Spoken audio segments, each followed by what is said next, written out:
नमस्कार, सुबह के 10 बज रहे हैं। आप देख रहे हैं आज सुबह, साथ आपके मैं हूं अर्पिता आर्या। दिल्ली की दरिंदगी केस में एक नया मोड़ आ गया है। स्कूटी पर अंजलि के साथ एक और लड़की सवार थी, जिसका बयान दर्ज कर लिया गया है। ये लड़की भी चोटिल हुई थी, लेकिन घर चली गई थी, जबकि अंजलि कार के पहिए में फंस गई थी।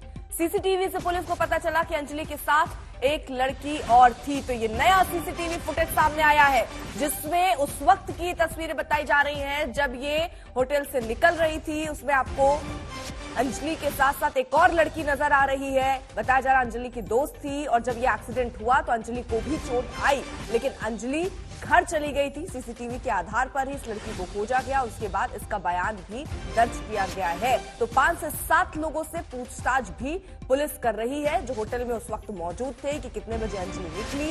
दिल्ली के कंझावला केस में ये अहम खुलासा, क्योंकि नए नए सीसीटीवी फुटेज सामने आ रहे हैं।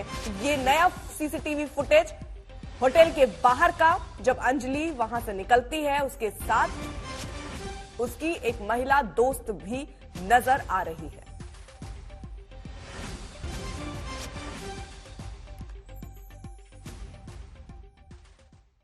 तो जिस होटल से अंजलि निकली थी, वहीं पर उसके मैनेजर से हमारे सहयोगी ने बात की। आपको सुनवाते हैं।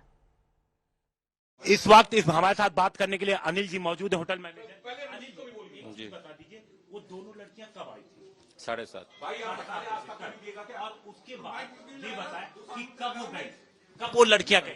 1:15 बजे के करीबन चली गई थी, 1-1:30 बजे के करीब निकली। तो क्या दोनों लड़कियों की लड़ाई भी हुई थी? लड़कियों की लड़ाई नीचे हुई थी। नीचे हुई थी। कितने बजे? यही 1:15 बजे के करीब। कौन सा कमरा बुक किया था उन्होंने यहीं पे लिया था, हमारे फर्स्ट फ्लोर पे रूम। तो उनसे मिलने भी कोई आया था? उनके मिलने जैसे उसके फ्रेंड वगैरह कोई लड़के थे जो आए थे। कितने बजे? वो सब 12 बजे। 12 बजे। वो कमरे में गए थे वो लड़के या नहीं? लड़के कमरे में गए थे, बस 1-2 मिनट के लिए, 5 मिनट में वापस आ गए थे बाहर। नहीं, पार्टी नहीं। आपने ये बताया था पहले भी लड़की ने कमरा लिया था। तो पहले भी इसी तरीके से लड़के वगैरह मिलने के लिए आए थे जब? नहीं, पहले तो जैसे कपल के तौर पे कभी आ गए, तो ऐसे आते थे। कपल के तौर पे, यानी कि जो लड़कियां लड़कों के साथ ही आती थी यहाँ पर? सर, ऐसा मैं किसी के करेक्टर पे नहीं कह सकता किसके साथ आती थी किसके साथ नहीं, पर हाँ, मेरे को 1 महीना ही हुआ है। मेरे को एक महीना ही हुआ है यहाँ पे हुए। मैंने पहले उसको देखा है, यहीं पे देखा है, रूम लेते हुए देखा है, बस किसी लड़के के साथ। शाम को 7, 7:30 करीब आई। हाँ जी, जी। एंट्री किसने की? किसने अपने नाम से होटल लिया? दोनों लड़कियां थी, निधि और जो नाम था। हाँ जी, जी। और उसके बाद 12 बजे करीब 2 लड़के आते हैं जी। वो कमरे में 1-2 मिनट के लिए जाते हैं जी। उसके बाद वो निकल। हाँ जी, फिर उनकी कुछ बहस हो रही थी, तो हमारे जो मैनेजर थे नाइट वाले, उन्होंने उनको हटा दिया कि भाई लड़ो मत। यही हो रही थी। हाँ, अंदर लड़ रहे थे, तो कमरे में से उन्होंने मना किया कि चिल्लाओ मत। जब लड़की आई है तो दोनों साथ में ही आती थी? नहीं, अलग अलग, कभी कभी साथ साथ। वो नीचे जाके झगड़ा हुआ। हाँ, तो मैनेजर ने मना कर दिया, यहाँ पे कस्टमर डिस्टर्ब हो रहे हैं। झगड़ा किस तरीके से? पता नहीं, एक दूसरे को गाली दे रही थी, गंदी गंदी। लड़कियां ही एक दूसरे को, लड़कों हाँ से जी, नहीं? नहीं, एक सवाल आपस में। आपको बिल्कुल याद है कि पहले भी आई थी, ऐसा क्या हो कि पहले भी कभी यहाँ पे कुछ झगड़ा पहले कोई झगड़ा नहीं हुआ, पहले कोई झगड़ा नहीं हुआ। मैं पहले आई थी, ये पता है मेरे को, पर मेरे को अभी ज्वाइन हुआ है, तो अभी नहीं था। तो जब झगड़ा हुआ, मैनेजर साहब ने उन्हें नीचे भेज दिया। हाँ जी, नीचे भी उनका आपस में झगड़ा हुआ है। आस पड़ोस के लोगों ने भी रोकने की कोशिश की है, तो उन्होंने भी उनको गाली गलौज किया था, जो पता चला कल मेरे को। तो फिर वो चली गई थी स्कूटी पे दोनों। तो होटल मैनेजर की तो हमने आपको बात सुनवा दी। अब स्टाफ होटल का क्या कह रहा है, उससे भी हमने बात की, आपको सुनवाते हैं। इस वक्त हमारे साथ रोहित मौजूद है। रोहित 31 तारीख की रात में यहीं होटल के अंदर ड्यूटी पर था। रोहित, तुमने क्या देखा? कुछ नहीं, वो पार्टी वगैरह कर रहे थे, 2 लड़की थी वो। 2 लड़कियां अकेली? हाँ जी। कहाँ, कौन से कमरे में रुकी थी? ये इसी रूम में थी वो। अच्छा, यहाँ सामने वाले में, ठीक है। तो उन्होंने ड्रिंक वगैरह कर रखी थी, वो आपसी में ही लड़ रही थी, हल्ला वगैरह हो रहा था। फिर वो काफी टाइम बाद फिर वो लड़ झगड़ के यहाँ से फिर नीचे भी लड़ती रही, फिर वो चली गई। तो उन लड़कियों के पास कोई और भी आया था? और कोई तो नहीं आया था, काफी सारे लोग थे यहाँ पे, सबों ने रूम ले रखा था, तो हल्ला वगैरह हो रहा था। तो फिर हम उन्हें समझाने भी गए थे कि हल्ला वगैरह मत करो, फिर थोड़े टाइम बाद वो चले गए थे। थोड़े टाइम बाद? वो कितने बजे झगड़ा शुरू हुआ लड़कियों का? वो 9, 9:30 तक तो हो गया था, उनकी लड़ाई हो रही थी। 9, और आई कितने बजे थी यहाँ पे? शाम को आई थी 7 बजे करीब। 7 बजे आई थी, 9, 9:30 बजे झगड़ा करने लगी। और कितने बजे तक थी? वो थी काफी लेट नाइट तक, वो चली गई थी। 12 बजे के बाद वो चली गई थी। 12 बजे के बाद उनको नीचे भेजा गया था? हाँ, वो खुद ही चली गई थी। यही था? हाँ जी। आपको दिखाता हूँ, ये कमरा नंबर 102 है। यही वो कमरा है जहां पर आपको हम दिखाते हैं, यही वो कमरा है जिसको उन्होंने किराए पे लिया था। आप देखिए, और यहीं पर उनका झगड़ा शुरू हुआ, जैसा रोहित बता रहा है। और झगड़ा करने के बाद चूंकि आसपास के लोगों ने जब कंप्लेन की और शिकायत की, तो उसके बाद करीब 1 बजे, जो मैनेजर बता रहा है कि 1 बजे के आसपास उनको बाहर की तरफ भेज दिया गया। वो यहाँ पे कॉरिडोर में आई और कॉरिडोर में भी उनकी आपस में लड़ाई झगड़ा शुरू हुआ और फिर उन्हें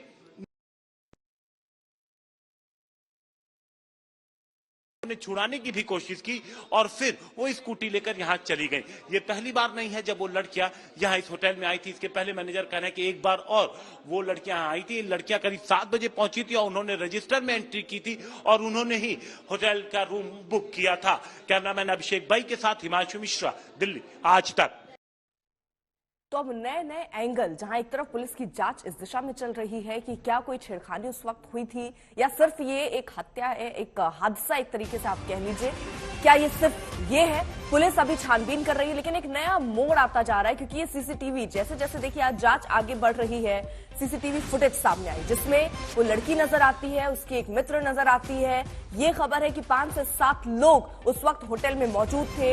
होटल का मैनेजर, स्टाफ ये कह रहा है कि 7 बजे की तरफ वो वहां पहुंचे और वहां पर उन्होंने पार्टी की। हिमांशु हमारे साथ, हमारे सहयोगी इस वक्त जुड़ चुके उसी होटल के बाहर।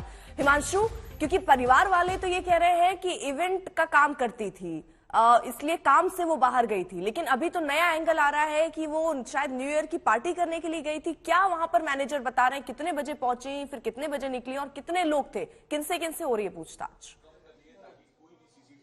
देखिए, मैनेजर का ये कहना है कि दोनों लड़कियां पहले आई थी। अच्छा, जब आई थी तो लड़कियां क्या अकेली थी अनिल जी? अकेली थी। और होटल का रूम किसने बुक? लड़कियों ने बुक किया। तो कोई इवेंट या कोई फंक्शन था या वो खुद अकेले? कुछ नहीं, जैसे 31st नाइट है, काफी लड़के रुके हुए थे, कई कपल रुके हुए थे, जिन्होंने रूम ले देते हैं। तो इसी तरीके से कोई पार्टी टाइप का, पार्टी हॉल वॉल नहीं, पार्टी। तो उसके बाद उनके पास कोई और आया? उनके बाद किसी ने ज्वाइन किया? उनके फ्रेंड आए थे, मेल फ्रेंड आए थे। हाँ जी। वो कितने बजे आए?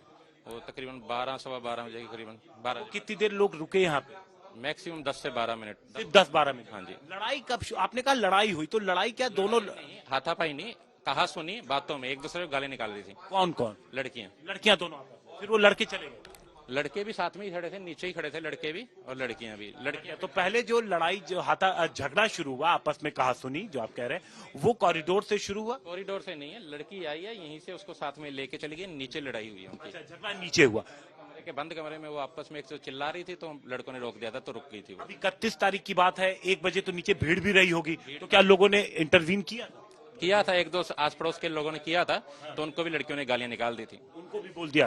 तो फिर उसके बाद वो लड़कियां कब गई होंगी? वो तकरीबन 1:30 1:40 पे चली गई थी। 1:30-1:40 पे जो रजिस्टर था, जो जिसमें एंट्री किया था, सीसीटीवी नीचे भी लगा रखा। ठीक है हिमांशु, ये सीसीटीवी वगैरह जरा मुमकिन हो तो वो होटल दिखाइए जहां से ये निकली और ये जो शख्स अंदर थे, क्योंकि क्या ये कह रहे हैं कुछ मेल फ्रेंड्स आए थे जिन्होंने मुलाकात की थी। रजिस्टर में क्या उनके नाम भी दर्ज हैं?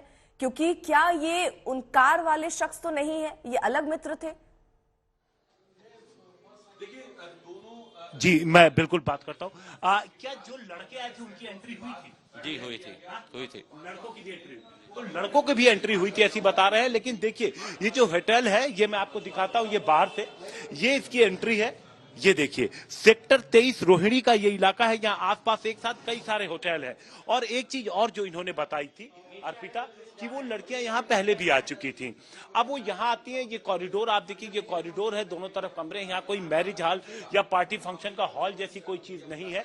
तो यहाँ पर वो लड़कियां आती हैं और 12 बजे के आसपास लड़के आते हैं, लेकिन वो लड़के रुकते नहीं है। जैसा इन्होंने पहले बताया, वो बाहर ही आ जाते हैं और इनके बीच आपस में, लड़कियों के बीच तभी झगड़ा शुरू हो जाता है। और झगड़ा होता है, उसके बाद इनको नीचे भेज दिया जाता है। जब वो नीचे पहुंचते हैं तो 1-2 लोगों ने इनके गाली गलौज के बीच इंटरवीन किया, लेकिन जैसा कि होटल मैनेजर ने हमें बताया कि उन लड़कियों ने उन्हें डांट दिया, जिसके बाद वो लोग चुप हो गए। उसके बाद फिर वो लड़कियां यहां से निकल जाती हैं।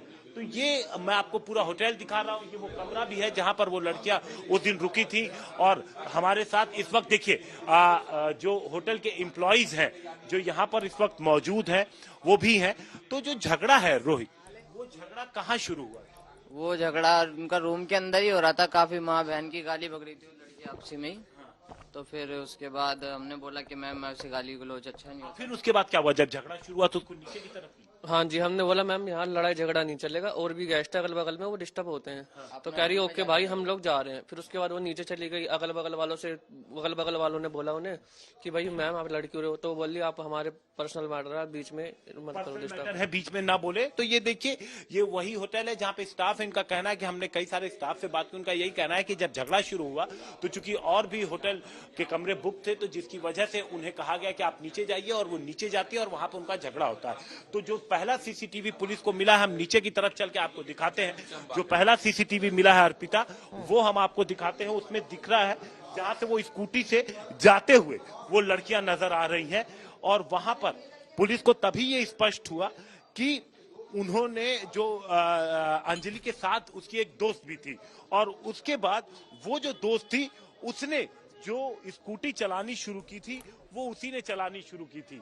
और वो देखिए, यहाँ पर मैं बाहर की तरफ से अगर आपको दिखाऊं तो आप देखिए यहाँ बाहर भी एक सीसीटीवी जो कैमरा लगा हुआ आप देख रही हैं, इसी सीसीटीवी कैमरे में वो कैद हुई हैं, और उसके बाद वो यहाँ से निकलती हैं। क्योंकि जहां पर हम मौजूद है अर्पिता, यहाँ से बहुत ज्यादा दूर नहीं है सुल्तानपुरी। आपको हम दिखाते हैं, जो ये रास्ता इधर की तरफ जा रहा है, यहाँ से मुश्किल से 10 से 15 मिनट में सुल्तानपुरी आराम से पहुंचा जा सकता है, क्योंकि यहाँ से थाने का डिस्टेंस करीबन 2.5 किलोमीटर के आसपास है। तो रात का वक्त, यानी आप ये कह रहे हैं कि गाड़ी जो है वो दोस्त चला रही थी, फिर ये एक्सीडेंट, क्योंकि इतनी ये पूरी खबरें चली, लेकिन उस लड़की को भी चोट आई, पुलिस तक वो खुद पहुंची या पुलिस ने सीसीटीवी के आधार पर उससे पूछताछ की? उसने क्या जानकारी दी? देखिए, जब स्कूटी लेकर के यहां से निकली तो अंजलि की दोस्त गाड़ी चला रही थी, बाइक स्कूटी। लेकिन जब रास्ते में वो पहुंचते हैं तो अंजलि ने खुद ही स्कूटी चलानी शुरू कर दी। वो क्योंकि एक्सीडेंट के वक्त स्कूटी अंजलि चला रही थी। अब पुलिस यहां ऐसे पहुंची कि पुलिस ने जब ये पता लगाना शुरू किया कि अंजलि कहां से आ रही थी, तो ट्रेस करते हुए जो तमाम जो सीसीटीवी कैमरे हैं उनको ट्रैक करते हुए पुलिस की टीम यहां पर पहुंची। और यहां पर जब पहुंची तो पुलिस को, जैसा कि हमें मैनेजर ने बताया अनिल ने, कि यहां पर एंट्री थी, और एंट्री करी जो रजिस्टर था उसमें एंट्री थी जिसमें उसने अपना कार्ड दे रखा था। उस एंट्री के आधार पर कंफर्म किया गया। फिर पुलिस ने अंदर का सीसीटीवी निकाला, फिर बाहर का सीसीटीवी निकाला, और उसके बाद पुलिस को पता चला कि अंजलि की दोस्त भी उसके साथ थी। ठीक है हिमांशु, लौटूंगी मैं आपके पास। अंजलि के साथ जो कुछ हुआ उसने जता दिया और बता दिया कि रात का अंधेरा ढलते ही दिल्ली कितनी खतरनाक हो जाती है। आज तक ने खास मुहिम छेड़ी और आधी रात को दिल्ली की उन सड़कों का जायजा लिया और पड़ताल करके जाना कि दिल्ली रात को कितनी महफूज है।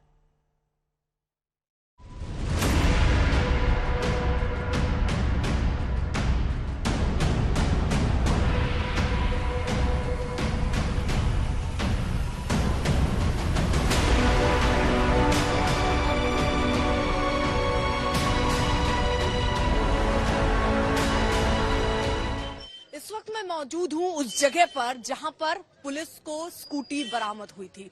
आप जरा, मैं आपको दिखाऊं मेरे पीछे जो आप ये गली देख रहे हैं, और इसी गली में या इसके आसपास वो किधर से भागे, क्योंकि यहाँ पर देखिए सीसीटीवी तस्वीरें यहाँ पर पुलिस को नहीं मिली, लेकिन वो स्पॉट, वो जगह आपको दिखा देते हैं जहां से पुलिस को स्कूटी बरामद हुई। ये जो जगह आप देख रहे हैं, बताया जा रहा है कि यहीं किनारे पर स्कूटी खड़ी हुई थी, और ये भी जानकारी मिल रही है कि हो सकता है कि कहीं इधर या बीच सड़क पर एक्सीडेंट हुआ हो और उसके बाद स्कूटी को साइड कर दिया गया हो, और जानकारी जब तक पुलिस पहुंची तो शायद यहाँ पर स्कूटी रही हो। लेकिन जो लोकेशन मैं आपको दिखा रही हूँ, यहीं पर स्कूटी मिली।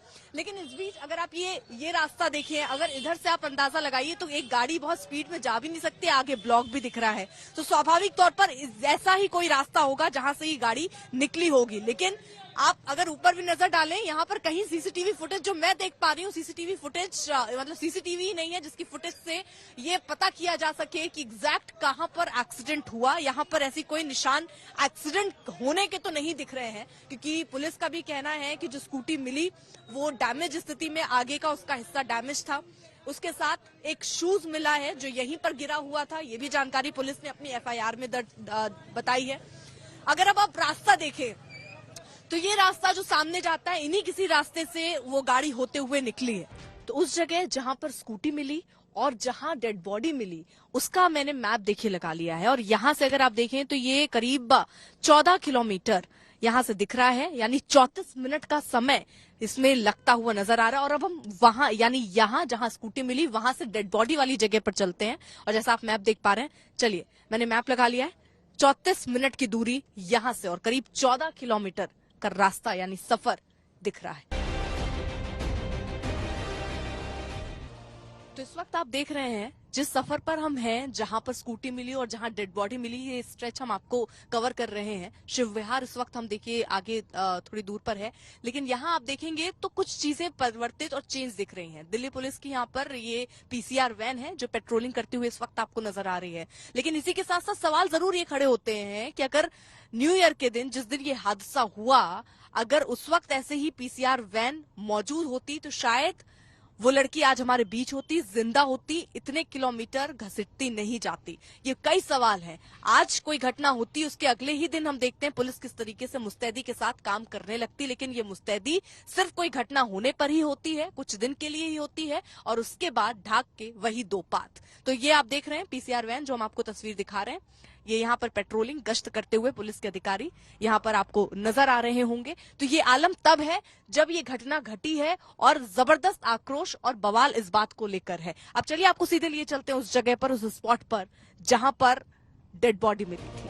तो अब इस वक्त हम पहुंच चुके हैं उस जगह पर जहां पर लड़की की लाश मिली थी पुलिस वालों को। तो आपको जरा जल्दी से ये एरिया दिखा देते हैं, कितना सुनसान ये एरिया आप देख रहे हैं। अगर 11 बजे की हालत कुछ ऐसी है तो अंदाजा लगाइए 3 बजे क्या रही होगी। आइए जरा जल्दी से आपको उस स्पॉट पर लिए जाते हैं जहां पर पुलिस को लाश मिली थी। लेकिन ये जल्दी जल्दी हम आपको पूरा एरिया भी साथ ही साथ दिखा रहे हैं। घना कोहरा इस वक्त आप देख रहे हैं।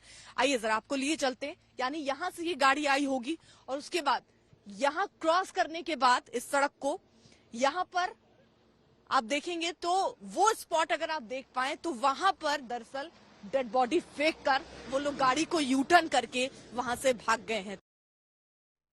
क्या आतंकवादी जम्मू में आधार कार्ड देखकर हिंदुओं को निशाना बना रहे हैं ताकि कश्मीर चर्चा का विषय बना रहे?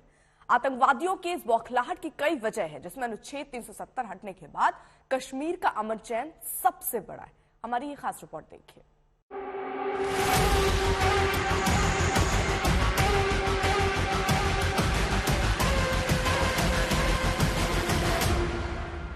ये तो और स्पीकर साहब शिद्दत पकड़ेगी, ये तो अब और लेवल पे चली जाएगी कि ये बड़ा सीरियस इशू बन गया है। वो इनको क्रश करने की कोशिश करेंगे और जब वो क्रश करेंगे रद्द अमल आएगा।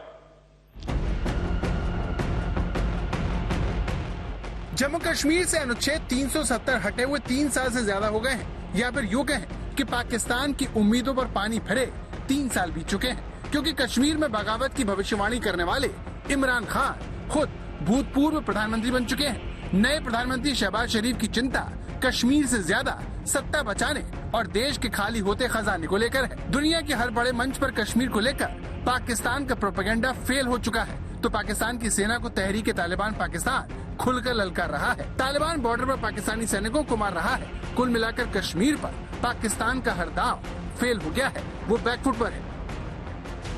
इसीलिए कश्मीर में अब टारगेट किलिंग की जा रही है, हिंदुओं को मारा जा रहा है ताकि कश्मीर के मुद्दे को जिंदा रखा जा सके। इसीलिए जम्मू कश्मीर में पिछले कुछ महीनों में हिंदुओं की टारगेट किलिंग बढ़ी है। साल 2022 में जम्मू कश्मीर में आतंकवादियों ने 29 आम लोगों की हत्या की, जिसमें 6 हिंदू और 8 दूसरे राज्यों से आए लोग शामिल हैं। अगर कहें कि कश्मीर में आतंक की कमर टूट गई है तो कहना गलत नहीं होगा। इसीलिए पाकिस्तान की कोशिश आतंकवाद के एक नए रूप को खड़ा करने की है, जिसमें गोली चलाने से पहले दहशतगर्द ये पता लगाते हैं कि सामने हिंदू है या मुसलमान। ओ भैया जी, मेरे देवर की डेथ हो गई है, 3 और हैं, गाँव के 4 आदमियों की डेथ हो गई है। आए भैया जी, कितने लोग थे जी? कितने लोगों पे फायरिंग की? 2 लोग थे भैया, गेट से अंदर फायरिंग किया उन्होंने। ये देखो ना, निशान पड़े हुए हैं। ये सब तरीके सुरक्षा एजेंसियों के लिए एक गंभीर चुनौती बन गए हैं। नए चेहरे के आतंक की अहम कड़ी ओवरग्राउंड वर्कर है। सुरक्षा विशेषज्ञों का कहना है कि राजौरी के डांगरी गांव में आतंकवादियों ने जिस तरह से हिंदुओं को मारा, उसने राज्य को आतंकवादियों के चंगुल से मुक्त करने के दावों पर सवालिया निशान लगा दिया है। जबकि साल 2022 में आतंकी संगठनों में भर्ती होने वाले भटके नौजवानों की संख्या 100 रही, जो पिछले साल की तुलना में 37% कम थी। जम्मू कश्मीर पुलिस के मुताबिक इस साल आतंकवादी संगठन में शामिल हुए 65 आतंकवादी मारे जा चुके हैं, जबकि 17 गिरफ्तार हो चुके हैं और अब सिर्फ 18 ही सक्रिय हैं। बड़ी बात यह है कि पिछले 6 सालों में ये आतंकी संगठनों में शामिल होने वालों की सबसे कम संख्या है। इस तरह घाटी में स्थानीय आतंकवादियों की संख्या में तेज गिरावट आई है। अभी ये कहना मुश्किल है, लेकिन फॉरेन टेररिस्ट होने की संभावना है। ऐसा लोगों से बातचीत करके लग रहा है कि वो उनकी जो भाषा है वो ठीक से उनको समझ में नहीं आ रही थी। हो सकता है फॉरेन टेररिस्ट। इस साल आतंकवादियों की मदद करने वाले 130 से ज्यादा लोगों को गिरफ्तार भी किया गया है। इस तरह आतंकवादी गहरे दबाव में हैं और बौखलाहट में टारगेट किलिंग को अंजाम दे रहे हैं। राजौरी से शक्ति शर्मा और जम्मू से सुनील भट्ट के साथ कमलजीत संधू, राजौरी, आज तक। नोएडा से ही सटे दिल्ली से ही सटे नोएडा में भी एक महिला का शव मिला। महिला के सिर और चेहरे को ऐसे कुचला गया कि उसकी पहचान न हो सके। अब सवाल यह है कि महिला की हत्या किसने की? जवाब पुलिस के पास भी नहीं है।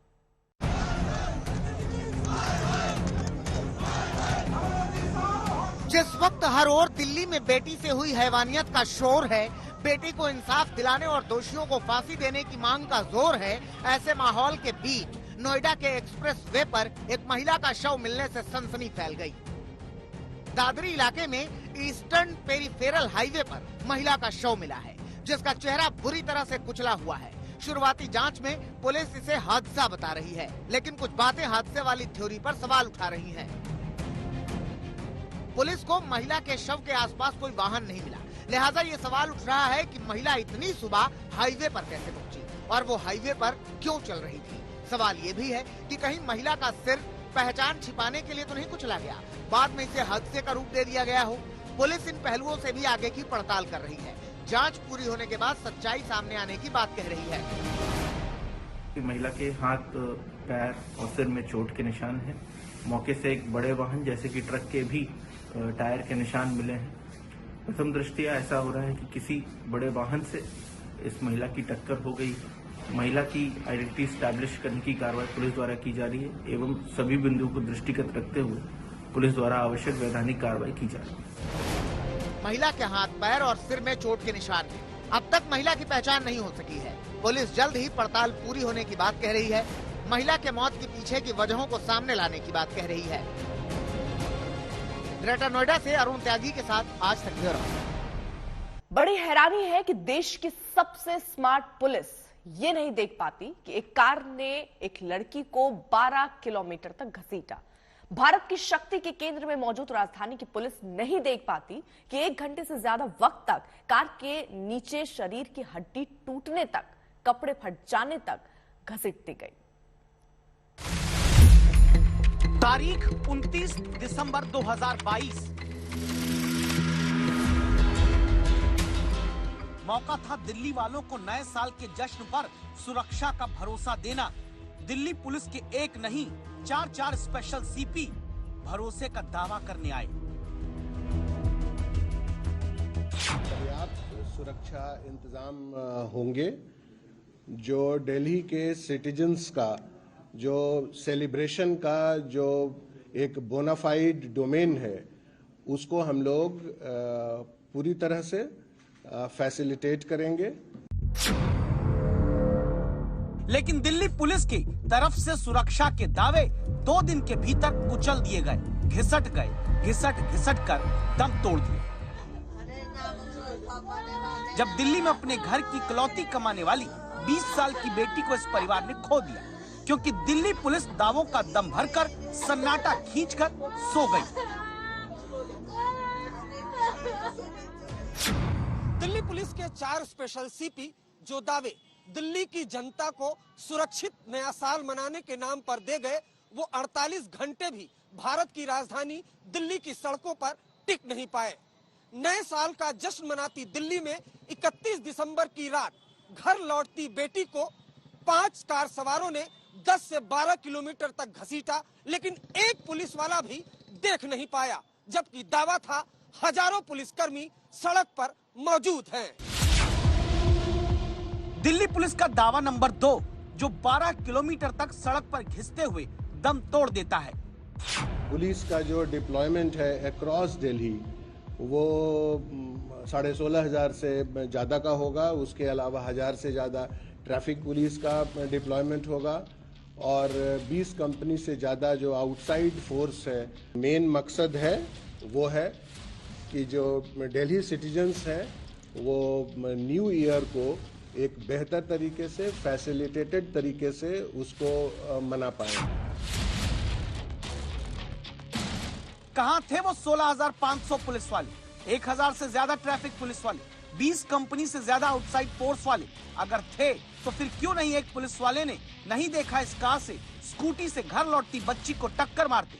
क्यों नहीं 1 घंटे से ज्यादा कार से घसीटी जाती बेटी किसी पुलिसकर्मी को नजर आई? पुलिस वाले पीछे पीछे घूम रहे हैं, 1.5 घंटे गाड़ी चली है, 1.5-2 घंटे, मगर किसी ने नहीं देखा पुलिस वालों ने। 31 दिसंबर की रात दिल्ली पुलिस के कमिश्नर संजय अरोड़ा खुद भी सड़क पर सुरक्षा इंतजाम की निगरानी करने आए। शायद कमिश्नर साहब के सड़क पर रहने तक सब कुछ चाक चौबंद दिखा दिया गया हो, क्या पता कमिश्नर के यू टर्न लेते ही खो गए दिल्ली के 3 थानों के बीच तैनात पुलिस वाले भी। 29 दिसंबर को 4 स्पेशल सीपी दिल्ली पुलिस के ये दावा भी करके गए थे।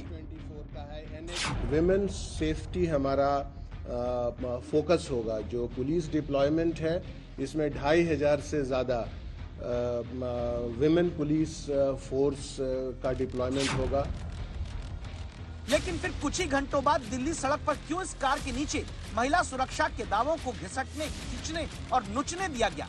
कहां थी 2500 महिला पुलिसकर्मियों की पलटन जो देश की राजधानी में नहीं देख पाई एक बेटी को कार के पहियों के नीचे अपने शरीर के चीथड़े उड़ने तक घसीटते हुए?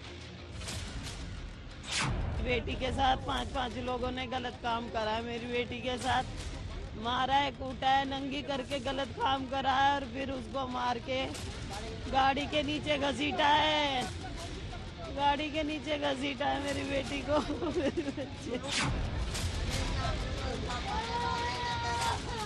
ये अभी तक साफ नहीं कि बेटी के साथ किस हद तक जघन्य अपराध किया गया, लेकिन जितना कुछ अभी सामने है उससे दिल्ली की जनता में गुस्सा है, क्योंकि एक बेटी मार दी गई शायद जिसने दिल्ली के 4 सीपी के मुंह से अपनी सुरक्षा के लिए दावे सुन लिए थे।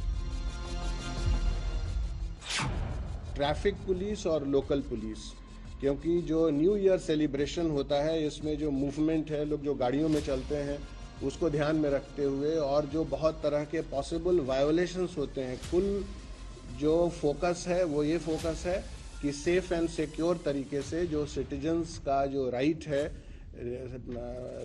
न्यू ईयर सेलिब्रेट करने का वो अच्छी तरीके से फैसिलिटेट हो। था फिर दिल्ली पुलिस का ध्यान, क्या दिल्ली पुलिस का ध्यान राजधानी की दिल्ली की सड़कों पर महज कुछ घंटों के लिए था? क्या दिल्ली में नए साल पर सुरक्षा के दावों ने कुछ देर के लिए आंखें बंद कर ली थी? संभव है कि कोई सोचे 2 करोड़ की आबादी वाली दिल्ली में हर पुलिस वाला हर जनता को सुरक्षा नहीं दे सकता, लेकिन जहां दावा हो कि पिकेट लगाकर, सैकड़ों पीसीआर लगाकर, सैकड़ों मोटरसाइकिल पर जवान नए साल पर दिल्ली वालों को सुरक्षा देंगे, वहां एक कार से घसीटी जा रही बेटी को कोई एक पुलिस वाला आखिर कैसे नहीं देख पाया? तकरीबन हर शिफ्ट में 350 से ज्यादा पिकेट लगेंगे और साथ ही जो हमारे जो पीसीआर जो एमपीवीज का डिप्लॉयमेंट है वो भी 1200 से ज़्यादा होगा और मोटरसाइकिल भी लगभग 2000 से ज़्यादा 2074 मोटरसाइकिल्स भी पूरे दिल्ली में गश्त करेंगी। सवाल सीधा सा, 16,500 पुलिस वाले, 1000 से ज्यादा ट्रैफिक पुलिस वाले, 20 कंपनी आउटसाइड फोर्स, महिला सुरक्षा का फोकस, 2500 से ज्यादा महिला पुलिसकर्मी, हर शिफ्ट में 350 से ज्यादा पिकेट, 1200 से ज्यादा पीसीआर, गश्त पर 2074 मोटरसाइकिल वाले जवान। कहां थे ये सब जब दिल्ली के 3 पुलिस थानों के बीच सड़क पर 1 घंटे से ज्यादा वक्त तक एक बच्ची घसीट कर ले जाई जाती रही और फिर सड़क पर बिना कपड़ों के उस बेटी का शव मिला? नया साल का वक्त था, सड़क पर हैवी पुलिस डिप्लॉयमेंट होता है, तो ऐसा कैसे हो गया कि जो गाड़ी है, गाड़ी से जो लड़की की बॉडी है वो ड्रैग होकर जा रही थी और पुलिस को नहीं पता चला? जो सीसीटीवी फुटेज में दिख रहा है उसमें विक्टिम गाड़ी के बिल्कुल नीचे थी। अगर कहीं बोनेट पे या कहीं पीछे ड्रैग हो रही होती तो शायद आसानी से नोटिस में आ सकती थी, लेकिन अनफॉर्चुनेटली ऐसा था नहीं। सुनकर दुख होता है पुलिस के इस बयान पर, जो अपनी नाकामियों पर यह कहकर पर्दा डालते हैं कि पीड़ित बेटी कार के नीचे लटकी थी तो पता नहीं चला, ऊपर होती तो पुलिस वाले देख पाते। लापरवाही एक नहीं कई हुई, जिसका नतीजा भी है कि जिस देश में पुरुषों के मुकाबले पहले ही बेटियों का घर से निकलकर बाहर काम करना आधा है, वो हिस्सा भी अब भयभीत है, ना भरोसा हो। सुन लीजिए। मेरी भी बेटी है, अगर मैं गलत भेजूंगी तो इस तरह का डर लगा रहेगा क्या? तो गुस्सा है, रोष है, नाराजगी है लोगों में। पुलिस की तफ्तीश अलग चल रही है। अब आपको बता दें, भारतीय विज्ञान कांग्रेस की आज से शुरुआत है। प्रधानमंत्री नरेंद्र मोदी इसमें जुड़ने वाले हैं, संबोधित कर रहे हैं और ये सीधी तस्वीर आपको दिखाते हैं। 40वें नंबर पर पहुंच गए हैं। आज भारत पीएचडीज के मामले में दुनिया में टॉप 3 देशों में है। आज भारत स्टार्टअप इकोसिस्टम के मामले में दुनिया के टॉप 3 देशों में है।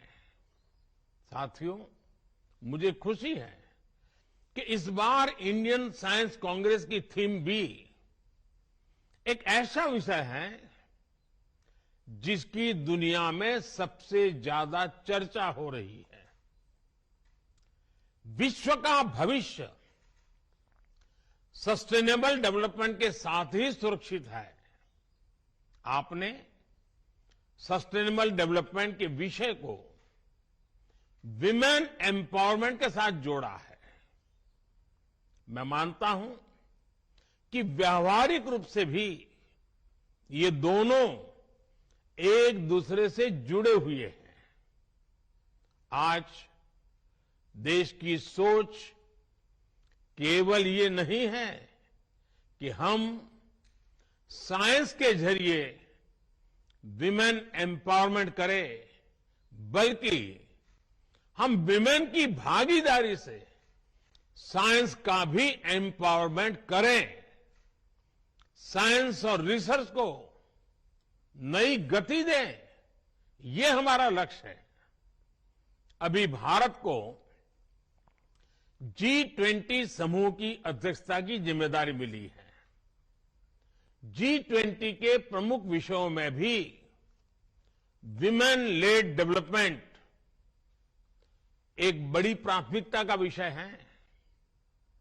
बीते 8 वर्षों में भारत ने गवर्नेंस से लेकर सोसाइटी और इकोनॉमी तक इस दिशा में कई ऐसे असाधारण काम किए हैं जिनकी आज चर्चा हो रही है। आज भारत में मुद्रा योजना के जरिए छोटे उद्योगों और व्यवसायों में भागीदारी हो या स्टार्टअप वर्ल्ड में लीडरशिप, महिलाएं हर जगह पर अपना दम दिखा रही है। बीते 8 वर्षों में एक्स्ट्रा मुरल रिसर्च एंड डेवलपमेंट में महिलाओं की भागीदारी दोगुनी हुई है।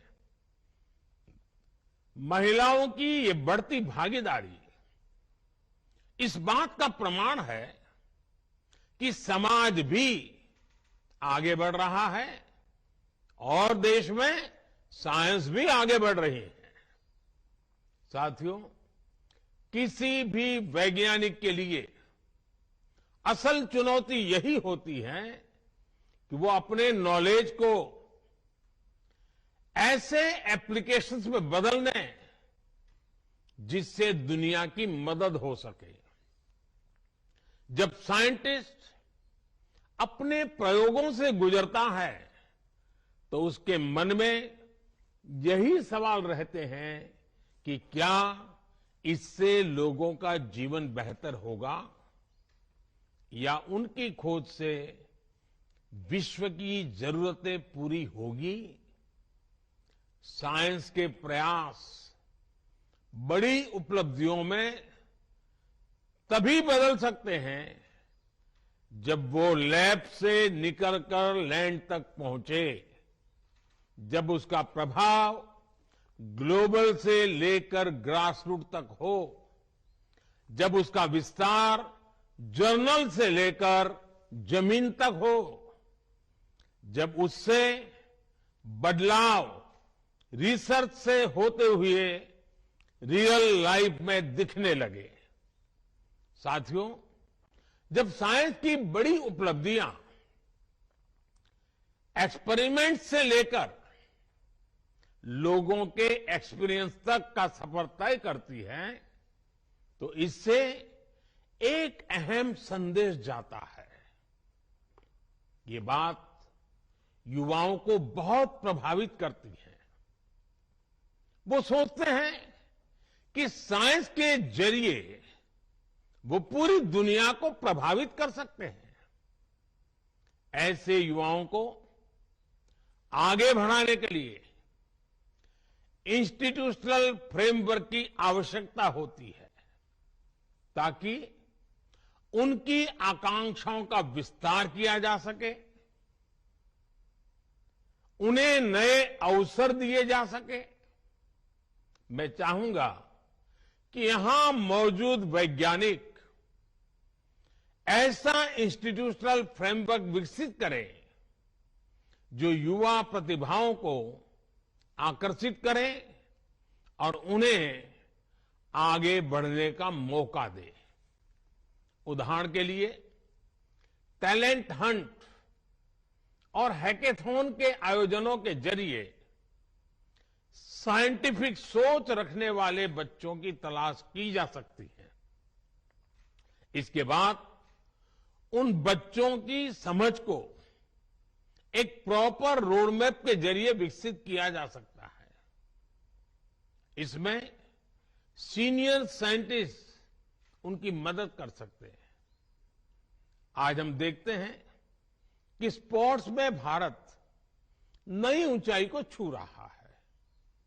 इसके पीछे दो महत्वपूर्ण वजह हैं। पहला, स्पोर्ट्स की प्रतिभाओं को विकसित करने के लिए देश में इंस्टीट्यूशनल फ्रेमवर्क को मजबूत बनाया गया।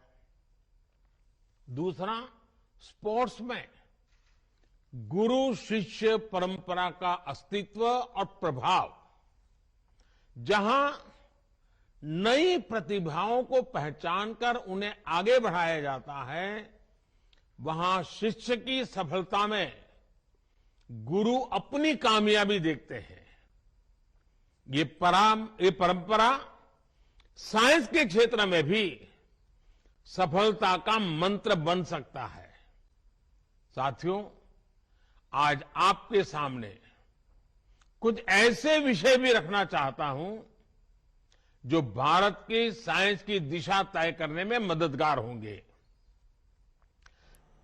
की आवश्यकता की पूर्ति के लिए भारत में साइंस का विकास, ये हमारे वैज्ञानिक समुदाय की मूल प्रेरणा होनी चाहिए। भारत में साइंस भारत को आत्मनिर्भर बनाने वाली होनी चाहिए। हमें यह भी ध्यान रखना है कि आज दुनिया की 17-18% मानव आबादी भारत में रहती है। टीवी एक्ट्रेस तुनिशा शर्मा की सुसाइड मिस्ट्री में पहले तुनिशा की मां ने आरोपी को एक्टर शिजान और उसके परिवार पर गंभीर आरोप लगाए, जिसके जवाब में शिजान की मां और उनकी बहनें भी मीडिया के सामने आई।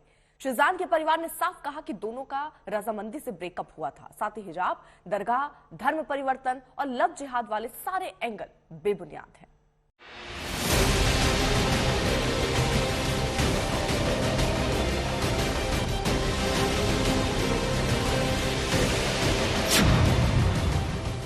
और उलझ गई तुनिशा की मौत की मिस्ट्री।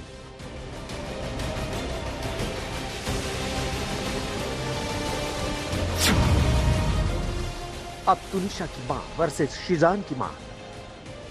हाँ, मर्डर भी हो सकता है। मैं तो एक बात और सुनने में आई है सेट से कि 15 मिनट तक उसको उतारने के बाद 15 मिनट तक कोई गाड़ी नहीं थी वहाँ पे। क्या चाहती हो आप वनीता जी? आप क्या चाहती हो? एक बच्चे ने सुसाइड कर लिया और दूसरी माँ का बच्चा भी सुसाइड कर ले, आपके टॉर्चर करके, आपके प्रेशर में आके।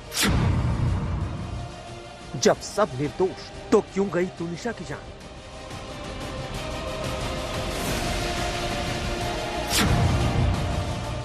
क्या शिजान पर कसेगा मुंबई पुलिस का शिकंजा?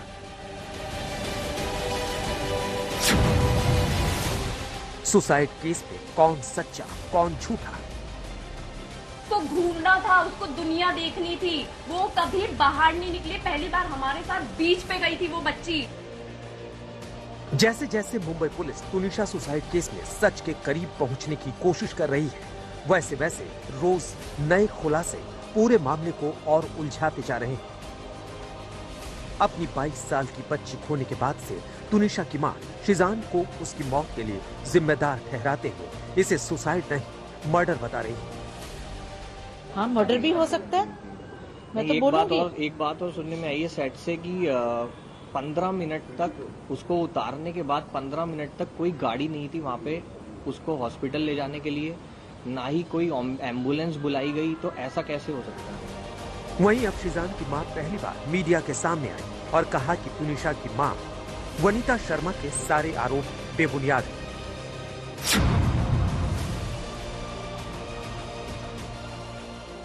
वनीता शर्मा जी, आपकी रिस्पेक्ट में आपको बोलना चाहती हूँ। आपने तो बहुत बदतमीजी की है, लेकिन हम अपनी डिग्निटी, हमें मालूम है कि हमें कहाँ कैसे मेंटेन करनी है। आपने बोला कि फलकनाज उसको दरगाह पे लेकर गई, तो आपकी बेटी आपसे सब कुछ शेयर करती थी, तो आपको ये नहीं पता कि दरगाह पे वो किस दिन गई है, कहाँ पे गई है? आजकल सोशल मीडिया है, सोशल मीडिया पे उसने कहाँ फोटो अपलोड की है, किस दरगाह पे वो एक्चुअली गई है और कितने बजे गई है, किस डेट में गई है, तो आप प्रूफ भी तो लेकर आइए ना। आप कुछ भी, मतलब कुछ भी आप बोल रही है। भाई शिजान को बचाने के लिए दोनों बहनें शफाक नाज और फलक नाज भी सामने आई।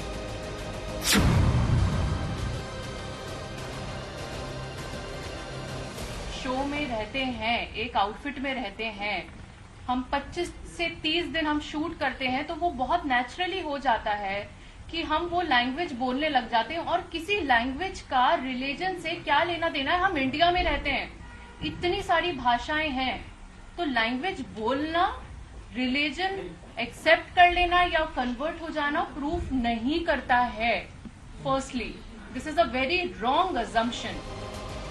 बार बार शिजान पर आरोप लग रहे हैं कि उसने तुनिशा से ब्रेकअप कर लिया था। इसी से परेशान होकर तुनिशा ने सुसाइड की, लेकिन शिजान की बहन ने एक वीडियो जारी कर सफाई दी कि ब्रेकअप में दोनों की रजामंदी थी।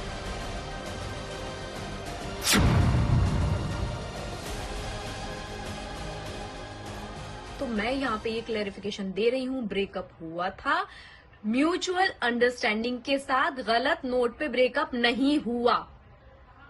मार्क माय वर्ड, गलत नोट पे ब्रेकअप नहीं हुआ, अच्छे म्यूचुअल अंडरस्टैंडिंग के साथ ब्रेकअप हुआ है। शिजान के घर वाले कह रहे हैं कि शिजान और हम सभी तुनिशा का बहुत ख्याल रखते थे। पता नहीं तुनिशा की मां गलत आरोप क्यों लगा रही है।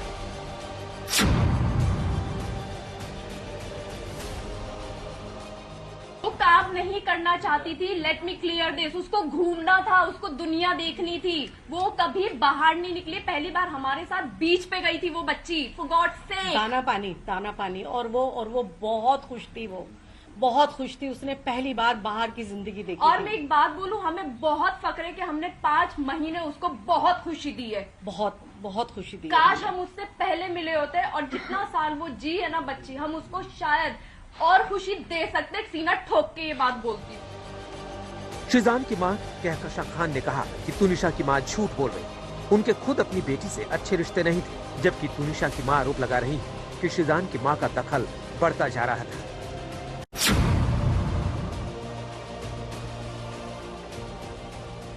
सबसे इम्पोर्टेंट चीज, उनकी इकलौती बच्ची गई है। इकलौती बच्ची, मतलब मेरे तो अल्हम्दुलिल्लाह और भी बच्चे हैं, लेकिन किसी की इकलौती बच्ची हो या किसी के 3 बच्चे हो, ये चीज मैटर नहीं करती। माँ बाप के लिए हर बच्चा मैटर करता है। किसी बच्चे ने सुसाइड किया है और कल की डेट में उनका वकील पावर ऑफ अटर्नी ले रहा था, वो पावर ऑफ अटर्नी किसी को देके जा रही है। आपकी जिंदगी में कुछ नहीं बचा है, आपकी औलाद चली गई है, आपकी लाइफ में कुछ नहीं बचा। आपकी लाइफ का एक मकसद होना चाहिए कि आपकी बच्ची ने ऐसा क्यों किया है। पहली बात तो ये है कि जब उसका पहली लड़की के साथ रिलेशनशिप था, उसने टनीशा के साथ रिलेशंस क्यों डेवलप किए? मेरे को ये जवाब चाहिए। शेजान दे जवाब ये मेरे को कि क्यों डेवलप किया। बिहेवियर में जो चेंजेस आ रही थी टनीशा के, कभी उसकी माँ को अम्मा, उसकी बहन को बोलना और मुस्लिम अपना धर्म अपनाने की उसको करता था है, और शादी का वादा किया। तो ये सब चीजें नहीं करनी चाहिए थी उसको जब उसका किसी और लड़की के साथ था। शिजान के परिवार ने कहा कि तुनिशा को बुर्का पहनाने, दरगाह ले जाने और उर्दू सिखाने की बात गलत है। जो फोटो सोशल मीडिया पर दिखाए जा रहे हैं वो शूट का हिस्सा है।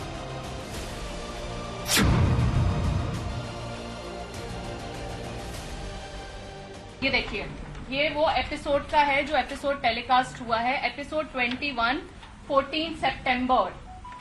यहाँ क्लियरली लिखिए। और क्योंकि बैंक होता है और हम लोग टेलीकास्ट शूट पहले करते हैं, बाद में टेलीकास्ट आता है, तो ये टेलीकास्ट डेट इधर है और ये एपिसोड का है। सो इसको जो उनके मामा बोल रहे हैं पवन शर्मा जी कि उनको हिजाब पहना दिया गया था, this is the proof. Tunisha के परिवार ने कहा है कि उसे उर्दू सिखाने वाले आरोप पूरी तरह गलत है